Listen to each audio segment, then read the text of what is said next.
Muy buenos días, buenas tardes, buenas noches. A la hora que estén viendo este video, un saludo. Muchas gracias por estar en este canal. Y bueno, continuando con la temática del conflicto religioso en Guadalajara, que a un paréntesis, este canal no se va a enfocar solamente a Guadalajara, sino pues, a todo el país.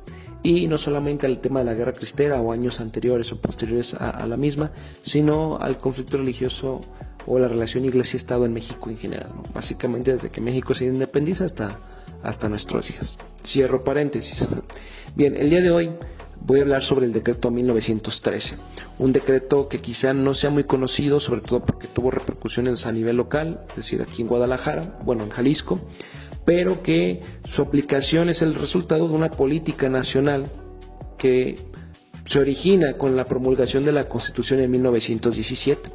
Bien, ¿en qué consistía este decreto? El decreto era una aplicación de uno de los párrafos o puntos del artículo 130. Básicamente, el artículo, este punto decía que era el Estado quien determinaba el número de sacerdotes en relación al número de población. Es decir, si había una población, por ejemplo, de 5,000 habitantes, el Estado decidía, a esta población se le debe asignar tantos sacerdotes y no debe pasar de este número. Esto, por supuesto, causó molestias en el clero, también en los laicos, porque consideraban que ya estas medidas, entre otras, estaban mermando o disminuyendo la autonomía, ¿no?, de la Iglesia, y que de alguna forma el Estado se contradecía, pues estaba interviniendo en la administración que le correspondía a la Iglesia. Fueron varias las voces que se alzaron contra estas medidas, entre ellas la del arzobispo de Guadalajara, Francisco Orozco y Jiménez, quien pues digamos que exhortaba en varias cartas pastorales, en documentos exhortaba al clero que desconociera la Carta Magna y que no protestaran adhesión a la nueva Constitución, incluso aunque se los exigiera el gobierno. También este mismo arzobispo incitaba a los padres de familia que no llevaran a sus hijos a las escuelas afiliadas al gobierno y pues prevenía que quienes tuvieran puestos públicos pues tuvieran cuidado, ¿no?, de que esto no atentaran contra la religión.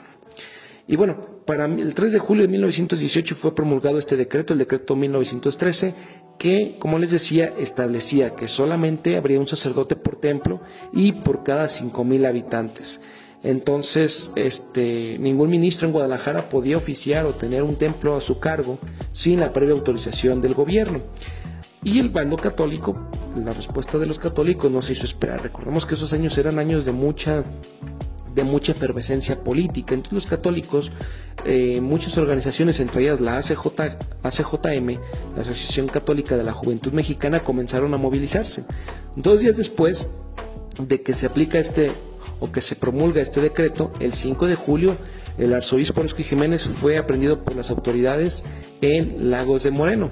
Ahora la aprehensión del arzobispo junto con el decreto 1913 ayudaba todavía a calentar más los ánimos, ¿no? El 9 de julio, el presidente de la República recibió una petición firmada por los habitantes de Guadalajara en la que se pedía que no se expulsara a Orozco y Jiménez, y para el 22 de julio, vean poco espacio entre fecha, los católicos se estuvieron movilizando. Para el 22 de julio se organizó una manifestación en contra del decreto 1913. Incluso el periódico El Informador, dio a conocer en esas fechas que la misma mañana de ese día en la que se convocó la manifestación, empezaron a circular volantes que decían así: a los católicos de Guadalajara se les invita a todos los católicos sin distinción de clases ni de sexos a que asistan en la tarde del lunes 22 del corriente a las 4 a la plazuela de la estación de los ferrocarriles con el objeto de demostrar al señor general Manuel M. Diegues, atendiendo a indicación que él mismo hizo a la Comisión de Damas Católicas, que la mayoría de los habitantes de esta ciudad está formada por católicos y no está de acuerdo con el decreto 1913. Cabe mencionar que la plazuela de la estación de ferrocarriles en Guadalajara en ese momento está ubicada en la parte de atrás del templo de San Francisco, que forma parte de este complejo llamados popularmente como los 2 templos, ¿no?, el templo de San Francisco y el templo de Aranzazu.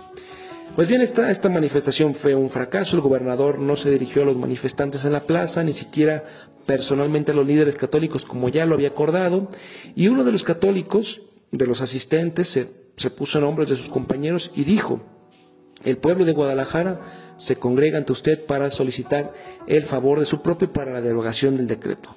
El autor de estas palabras fue nada más y nada menos que el activista católico Anacleto González Flores. Pero ni así la respuesta del gobernador fue positiva, quien dijo claramente, sin titubeo: se ha dictado una ley por el Congreso del Estado a la que el clero de Jalisco no quiere aceptar, y esa ley, señores, se ha dictado, se ha promulgado y será cumplida. Esto dijo el gobernador Manuel M. Diegues, de acuerdo con El Informador.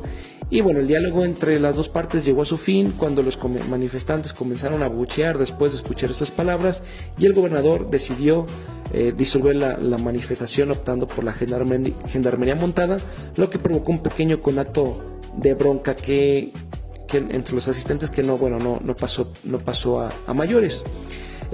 Días después, la legislatura local convocó un periodo de sesiones para modificar el decreto, pero esta acción no fue motivada por las movilizaciones de los católicos, sino que corría el riesgo, según el Congreso, de ser calificado de anticonstitucional, pues establecía el decreto 1913 que el superior eclesiástico podía designar a los sacerdotes, lo cual significaba que de alguna forma el Estado le reconocía personalidad jurídica a la Iglesia. Entonces, este decreto fue cambiado bajo el número de 1917, y este ya decía que los ministros tenían que acudir por sí mismos a llevar sus solicitudes al gobierno para oficiar misa o estar a cargo de una iglesia, sin la tutela de algún superior eclesiástico, y además imponían multas y arrestos a quien lo infringieran. La modificación de este decreto solo consiguió que las autoridades eclesiásticas y laicas se mostraran todavía más renuentes a aceptarlo. La tensión entre la población subió todavía más, y cuando la iglesia en Guadalajara decidió suspender los cultos el 1 de agosto, medida que se replicaría años después.